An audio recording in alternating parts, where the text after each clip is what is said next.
Narito ang mensahe ng Panginoon sa iyo ngayon. Anak, nais kong maranasan mo ang buhay na puno ng tunay na kagalakan at kasiyahan. Ngunit tandaan mo, ang kasiyasyang buhay ay hindi lamang nasusukat sa dami ng ari-arian, tagumpay, o mga bagay na mayroon ka.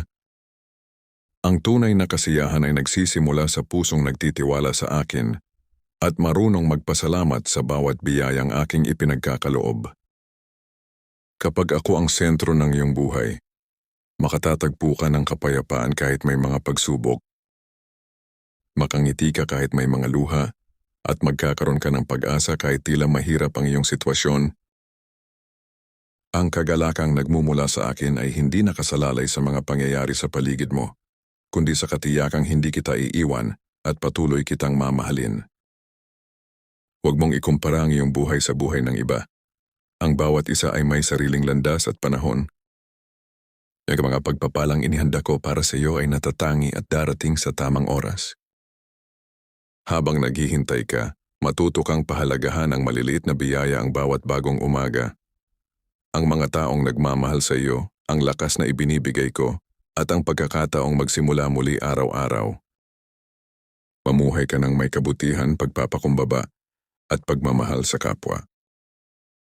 Kapag pinili mong maging pagpapala sa iba, ang iyong puso ay mapupuno ng kagalakang hindi kayang ibigay ng anumang kayamanan. Ang pagbibigay, pagpapatawad at pagtulong ay nagdudulot ng kasiyahang nagmumula sa aking puso. Kapag dumating ang mga araw na tila nawawala ang iyong sigla, lumapit ka sa akin. Ako ang magpapalakas sa iyo, magbibigay ng kapayapaan sa iyong isipan, at magpapaalala na ang iyong buhay ay may layunin. Hindi kita nilikha upang mamuhay sa takot o panghihina ng loob, kundi upang maranasan ang buhay na puno ng pag-asa, pag-ibig, at aking biyaya. Anak, piliin mong mabuhay ng may pananampalataya at pasasalamat. Hayaan mong ako ang maging gabay sa bawat hakbang mo. Kapag ako ang iyong lakas at pag-asa, mararanasan mo ang isang buhay na tunay na kasiyasya, isang buhay na puno ng kapayapaan, layunin, at kagalakang hindi kailanman mawawala.